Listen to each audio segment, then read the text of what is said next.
नमस्कार मित्रांनो, नशीबवान या आजच्या एपिसोडमध्ये आपण पाहत असतो सायली इकडे विचार करत असते, गिरिजा काही अडचणीत तर नाही ना.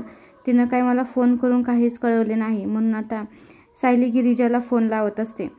गिरिजा फोन उचलते आणि बोलते, हॅलो सायलीताई बोल ना. तर सायली बोलते, अगं गिरिजा कशी आहेस तू? कळवते म्हणले होतेस, काय झालं? बाबांच्या ऑपरेशनचं काय झालं? काही तर निर्णय घेणार होतीस ना तू. बोलली होतीस ना तुझ्याकडे काही तर पर्याय आहे. मग त्या पर्यायाचं काय झालं? काय केलंस तू? मला काहीच कळवलं नाहीस. असं इकडे सायली बोलत असते. तर यावरती गिरिजा बोलते, हो घेतला आहे मी निर्णय. तर बोलते, काय काय घेतला आहेस तू निर्णय? तर बोलते, मी लग्नाचा निर्णय घेतला आहे. तर इकडे सायली बोलते, लग्न म्हणजे कराराचा का? तर हो. गिरिजा बोलते, हो कराराचाच निर्णय घेतला आहे, पण तो करार तुझ्यासारखा नाही ग, थोडा वेगळा आहे. म्हणजे हा करार मी माझ्या सासऱ्यांबरोबर केला आहे. तर यावरती सायली बोलते, मग तुझ्या होणाऱ्या नवऱ्याचं काय म्हणणं आहे? तर यावरती गिरिजा बोलते, मला माहीत नाही त्यांना हे लग्न करायचं आहे का नाही, पण मी हे बाबांच्यासाठी केलं आहे आणि या करारामुळे आता म्हणजे बाबा आजारातून बाहेर येणार आहेत आणि त्यांच्या डोक्यावरचं छप्परही जाणार नाही, असं गिरिजा सांगत असते. त्यावरती सायली बोलते, गिरिजा मला खरंच तुझा अभिमान वाटत आहे. तू एका वडिलांसाठी जे काही करायला पाहिजे होतं ते केलं आहेस आणि या कर्माचं फळ तुला नक्कीच भेटेल. त्यावरती गिरिजा बोलते, सायलीताई मला कुठल्या फळाची अपेक्षा नाही ग, फक्त माझ्या वडिलांचं या आजारातून बाहेर येऊन दे एवढंच मला म्हणायचं आहे, असं गिरिजा बोलत असते. पण ती म्हणते, मला असं वाटतं की लग्नामध्ये खूप मला एकटीला वाटेल. असं म्हणल्यानंतर मात्र सायली बोलते, कशाला काळजी करतेस? मी येणार ना तुझ्या लग्नाला. तू बोलवलं नसतंस तरीही मी आले असते आणि तू काही लागत असेल लग्नासाठी तर मला सांग, तोपर्यंत काकाही लवकर बरे होतील आजारातून. तर यावरती गिरिजा बोलते, हो खरंच येशील का सायलीताई तू? खरंच आहे. असं बोलल्यानंतर मात्र सायली बोलते, तू काळजी करू नको, मी येईन तुझ्या लग्नासाठी, त्याचे काय सांगायची मला गरज नाही, असं सायली बोलते. त्यानंतर मात्र ती फोन ठेवते. इकडे मात्र गिरिजाला वाटत असतं की आपल्याकडून कोणतरी येणार आहे. आपले वडील आता हॉस्पिटलमध्ये आहे, निदान सायली आपली बहीण आहे, ती तर आपल्यासाठी आपल्या लग्नाला येत आहे हे पाहून जरा तिला आनंद झालेला असतो. कारण की बघायला गेलं तर आता तिच्या बाजूने कोणच नाही. ती जी करते, ज्याच्याबरोबर लग्न चाललंय त्याला हे लग्न करायचं आहे की नाही हेही तिला माहीत नसतं. तिनं फक्त आणि फक्त हा करार आपल्या वडिलांसाठी केला होता एवढा सोच असतं. इकडे आपण पाहतो काय, महिपत आलेला असतो सगुणाच्या घरी आणि घर पाहिल्यानंतर बोलतो, अरे वा चांगलं घर आहे. त्यानंतर तो बोलतो सगुणाला की मी तुमच्या नवऱ्याचा मित्र आहे. तर ती बोलते, हो का? मी आतापर्यंत काय माहिती नाही. तर तो बोलतो, काही नाही, खूप वर्षापूर्वीपासून आमची मैत्रीण आहे. तो जेव्हा गेला ना पळून तेव्हा जाण्याआधी आम्ही थोडीशी गाठभेट पडली होती आणि त्यावेळी मी थोडासा बाहेर होतो. तो जरासा वेगळा विषय आहे. माझं आता तुमच्याकडं काय काम आहे? त्यानंतर हर्ष बोलतो, खरंच खून केला होता का त्याने? तर यावरती मात्र सगुणा चिडतेन बोलते, त्यांनी काय तसं केलेलं नाही, त्यांच्यावरती खोटा आळ आणलेला आहे आणि जो केला तो वेगळाच आहे, असं सगुणा त्याला ओरडून बोलते. ह्याला मात्र आठवत असतं की आपल्याला नागेश्वरीने सांगितलं होतं की बऱ्याच वर्षापासून माझ्या कानामध्ये जो खणखण आवाज करतोय तो मला बंद करायचा आहे आणि हाच तो आवाज आहे, असा महिपत स्वतःच्या मनामध्ये स्वतःला म्हणत असतो. त्यानंतर मात्र महिपत आता गोल फिरवी करून बोलत असतो, माझं एक तुमच्याकडं काम आहे म्हणून आलो होतो, बाकी काही नाही. तर यावरती ती बोलते, काय काम आहे तुमचं? बरं बसा, असं बोलून त्याला बसायला देते. त्यानंतर महिपत बोलतो, काही नाही, मी तुळजापुरामध्ये नवीन आहे आणि तुळजापुरातल्या प्रत्येक मंदिराजवळ मला ना नवीन हॉटेल काढायचं आहे आणि त्यासाठी मला चांगल्या जागा पाहिजे आहेत आणि मला असं कळालं की तुम्ही व्याजानेही पैसे देता, म्हणूनच तुमच्याकडे आलो होतो, असं बोलतो. तर यावरती सगुणा बोलते, हो का? बरं ठीक आहे, पण काय आहे?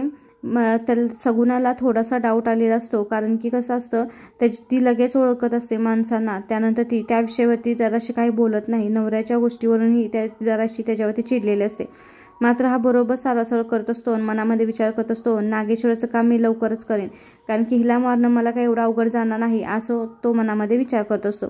मग सगुणा बोलत असते, बरं मग काय, कुठं काय पाहायचं आहे तुम्हाला? तर यावरती तो बोलतो, मला ठिकठिकाणी थोड्याशा जागा पाहायच्या आहेत, मला प्रत्येक ठिकाणी हॉटेल काढायचं आहे आणि तुम्ही व्याजाने पैसे देता, मग तुमच्या ओळखीच्या असतील ना मोठ्या पार्ट्या, मग तुम्ही माझी त्यांच्याशी गाठ घालून द्याल का, असं म्हणत असतो. तर इकडे मात्र सगुणाचा मुलगा जरा खुश झालेला असतो, कारण की आता बिझनेससाठी कोणतरी आलेला आहे म्हणल्याने तो आनंद झालेला असतो. पण तो लगेच भुरळ पडलेला असतो आणि त्याला हे सगळं खरं वाटत असतं.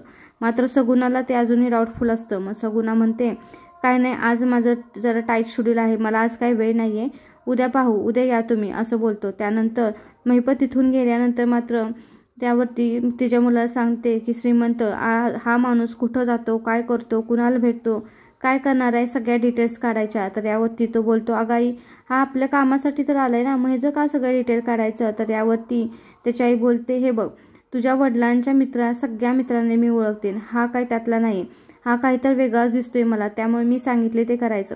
हे कुठं जातो, काय करतो, कोणाशी भेटतो, कोणी पाठवलं आहे का, ह्याचं सगळी माहिती काढायची, मला सांगायची. यावरती तिचा मुलगा बोलतो, ठीक आहे, मी आत्ताच माणसं लावतो आणि पाहतो हा कोण आहे ते. असं बोलून तो तिथून निघून जातो. इकडे आपण पाहतो काय तर नागेश्वराच्या घरामध्ये सगळी मीडिया आलेली असते, कारण की तुळजापूरमधल्या सगळ्या मीडिया लोकांना त्याने बोलून घेतलेलं असतं. आणि तो सगळ्यांसमोर बोलतो, तुम्ही इथं माझ्या आदराला म्हणण्याला मान देऊन आला, त्यामुळे मी तुमचा खरंच शुक्रकार आहे. कारण की काय आहे, कारण की तुम्ही माझी जी जनता आहे त्यांचा आणि माझ्यामधला तुम्ही खरा एक दुवा आहे आणि तुम्ही सगळी माहिती त्यांच्यापर्यंत पोहोचवता. आज खूप मोठी मला गोष्ट सांगायची आहे, म्हणूनच मी तुम्हाला इथं बोलवलं आहे. तर यावरती सगळे बोलत असतात, नक्की काय विषय आहे, कशासाठी तुम्ही बोलवला आहे.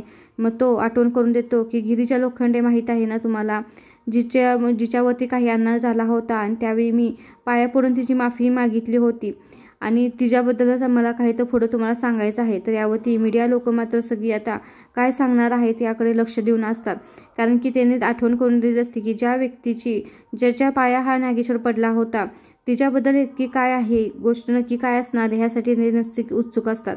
तर यावरती तो बोलतो, एक गोष्ट लक्षात ठेवा की आम्ही तिच्या मुलीची पाया पडून सगळ्यासमोर माफी मागितली होती, तुम्ही ती क्लिप पाहिली असेल, आणि नंतर आम्ही त्यांचा सत्कारही केला होता.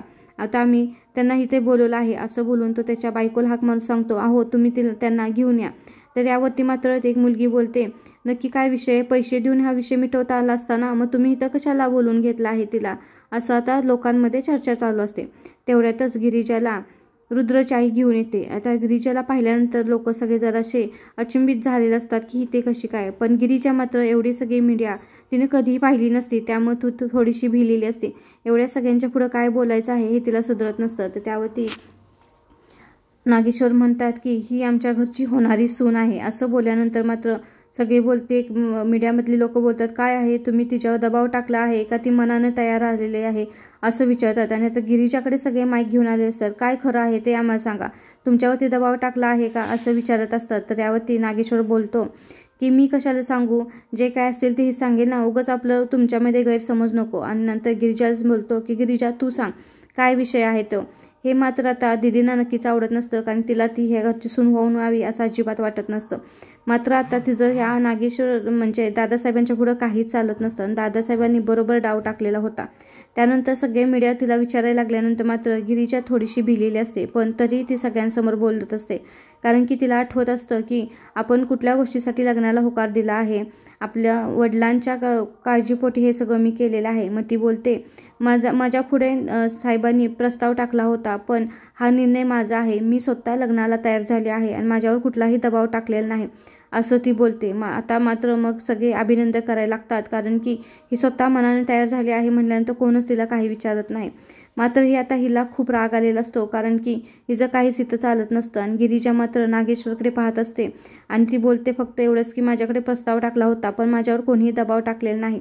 कारण की तिला सगळं आठवत असतं की नागेश्वर साहेबांनी सांगितलं होतं, जर तुम्ही माझ्या घरची सून होशील तरच मी तुझ्या वडिलाची ट्रीटमेंटची सगळी काळजी घेईन, असं सांगितलं होतं.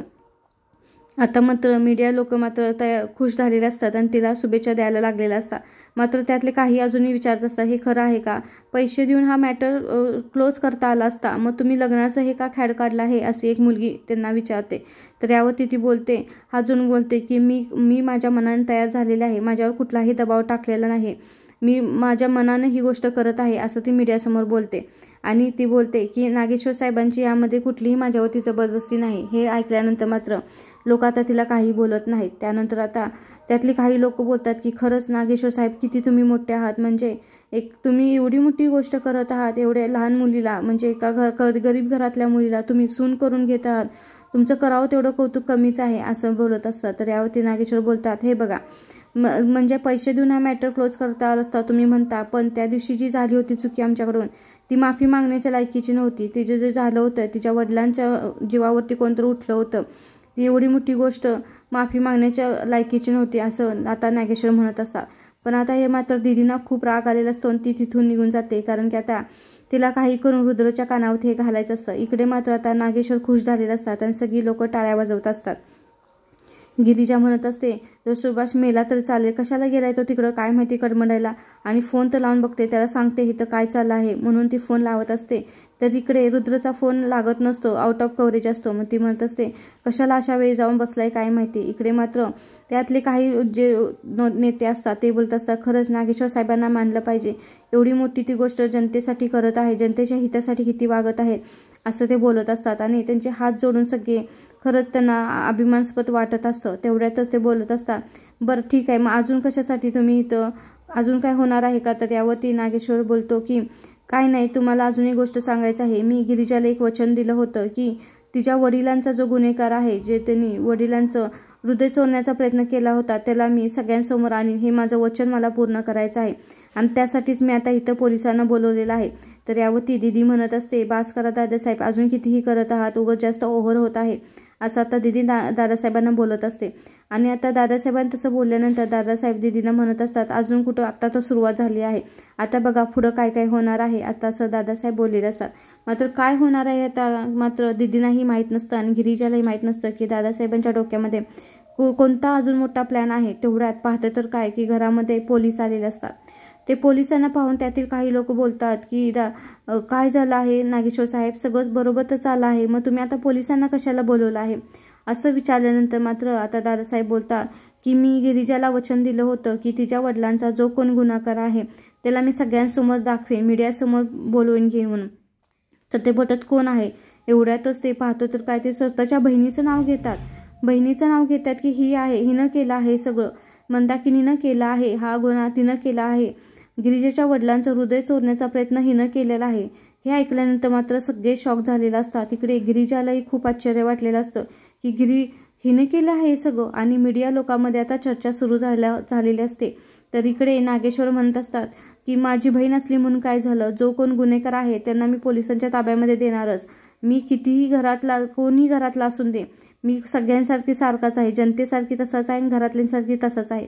आता मात्र हिला सुचायचं बंद झालेलं असतं की माझं नाव कसं काय घेतलं ह्यांनी आणि ते मला का अडकवायचा प्रयत्न करत आहेत असं आता दीदी मनामध्ये विचार करत असते. तर इकडे मात्र गिरिजाला खूप मोठा धक्का बसलेला असतो की खरंच नागेश्वर बोलले होते की त्यांच्या घरामधलीच कोणतरी व्यक्ती आहे आणि ती ही व्यक्ती आहे का.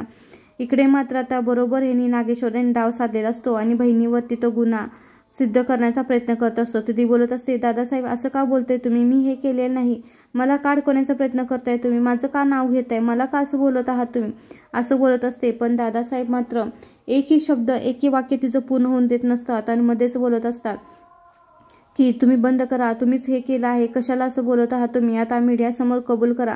पोलिसांना सांगत असतात तुम्ही यांना अटक करून न्या, ह्यांनीच हे सगळं केलं आहे, हा एवढा मोठा गुन्हा माझ्या नावावरती केला आहे, माझ्या माघारी केलेला आहे असं बोलत असतात. मात्र गिरिजाला आता खूप राग आलेला असतो कारण तिला माहीत असतं की बाई काय लेवलचे आहे आणि काय लायकीचे आहे. तर ही बोलत असते की मी ते केलेलं नाही आणि दादासाहेब तुम्ही असं का बोलत आहे. तर दादासाहेब बोलत असतात माझ्याकडे पुरावा आहे, बिना पुराव्याचं मी बोलत नाही, तुम्हाला हा पुरावा दाखवतो असं करून आता दादासाहेब एक फाईल घेऊन आलेले असतात. हे सगळं मात्र आता गिरिजा आणि रुद्रचाही पाहत असते कारण की त्यांच्यासाठी हे नवीनच असतं, खरंच ही गोष्ट तिनं केली असेल का. मात्र आता आपण पाहतो तर काय ही नागेश्वर मात्र सगळ्यांसमोर मीडियासमोर ठामपणे बहिणीला मात्र गुन्हा सिद्ध करायसाठी बोलत असतात आणि ती काही तयार होत नसते. तर यावरती नागेश्वर बोलतो तुमचा हा माज तुम्हाला एक दिवशी तुमचा घात करणार आहे, आता तर खरं बोला, खोटं बोलू नका, माझ्या नावाचा वापर करून तुम्ही हे सगळं करत होता. मात्र ही बोलत असते मी हे केले नाही, तुम्ही मला करण्याचा का प्रयत्न करत आहात, तुम्ही माझं नाव का घेत आहे, मी अजिबात असं काही केलेलं नाही असं म्हणत असताना सुद्धा आता नागेश्वर उलटे तिच्यावरती चिडतात आणि बोलतात माझ्याकडे ह्याचा पुरावा आहे, मी तुम्हाला दाखवून देतो की ह्यानेच हे केलेलं आहे असं बोलून ना नागेश्वर एक फाईल घेऊन येतो आणि ते हॉस्पिटलची फाईल असते त्यामध्ये बोलतो हे बघा फाईल आणि ह्या फाईलवरती बघा हे आहे सिग्नेचर, हिनेच हा गुन्हा सिद्ध केलेला आहे. तर यावरती ती बोलत असते तुम्हाला माहिती आहे दादासाहेब त्यावेळी काय झालं होतं, कुठल्या परिस्थितीतून मी ही सही केली होती. आता ती बोलते ह्यामध्ये ह्या सगळी गिरिजाची चूक आहे असं बोलून ना सगळ्यांसमोर त्या गिरिजाला मारण्यासाठी जाते. हे पाहून मात्र रुद्रचाही तिला वाचवत असते आणि पोलीस बोलत असतात ओ मॅडम काय करताय तुम्ही, तिला कशाला मारताय. तर ते बाई आलेले असतात त्यांना पकडायला. तर ती बोलते गिरिजा बोलते हे सगळं तुझ्यामुळे झालेलं आहे. दीदी त्या इन्स्पेक्टर बोलते तिथंच थांबायचं, अजिबात पुढे यायचं नाही, माझ्याजवळ यायचंही नाही कुणी असं बोलते आणि त्यांनी तिला हातकड्या घालण्याआधी तीच पोलिसांच्या अगोदर तिथून बाहेर पडते. आता गिरीजा मात्र तिच्याकडे पाहत राहिलेली असते की खरंच या बाईनं हा गुन्हा केला होता का. आणि दादासाहेबांनी जसा शब्द बोलला होता तसा तो शब्द त्यांनी पाळला होता आणि घरातलीच कोणतरी व्यक्ती आहे तिचं नाव त्यांनी सगळ्यांसमोर सांगितलं होतं. उद्याच्या भागामध्ये आपण पाहत आहोत की दादासाहेबांनी करार केलेला आहे आणि तो कराराचे कागदपत्र घेऊन आता गिरिजाशी बोलत आहेत. इकडे मात्र रुद्रच्या फोनवरती व्हॉइस मेसेज सोडला असतो आत्याने. आत्या सांगत असते की तुझं लग्न ठरवलेलं आहे दादासाहेबांकडे, तू लवकर ये. आणि गिरिजा त्याच्यावरती सही करते आणि त्यामध्ये लिहिलं असतं की 7 दिवसामध्ये आता गिरिजा ह्या घरची सून होणार आहे. त्या घरची नशिबात सून म्हणजे गिरिजा आहे. नागेश्वर घोरपड्यांनी हा तो आपला मस्तपैकी करार केलेला असतो आणि त्याच्यावरती आता गिरिजाची सही घेतलेली असते. आता नक्कीच आपल्याला उद्याच्या एपिसोडमध्ये पाहायला आवडेल की आता नक्की करारामध्ये काय काय लिहिले आहे. आणि आता रुद्रला जेव्हा समजेल की त्याचं लग्न ठरवलेलं आहे तेव्हा त्याची काय प्रतिक्रिया असेल, तो घरी आल्यानंतर तेव्हा जेव्हा समजेल की गिरिजाच त्याची होणारी बायको आहे तेव्हा काय असेल रिॲक्शन. आणि आता दीदी नक्की दादासाहेबांवरती कोणता प्लॅन करतील, कारण की दादासाहेबांनी बरोबर त्यांना या केसमध्ये अडकवलेलं आहे. त्यासाठी नक्कीच आपल्याला उद्याचा एपिसोड पाहावा लागणार आहे. या एपिसोडमध्ये आपल्याला एवढं समजलेलं आहे की गिरिजाने मीडियासमोर कबूल केलेलं आहे की कुठलेही माझ्यावरती दबाव नसून मीच या लग्नासाठी तयार झाली आहे.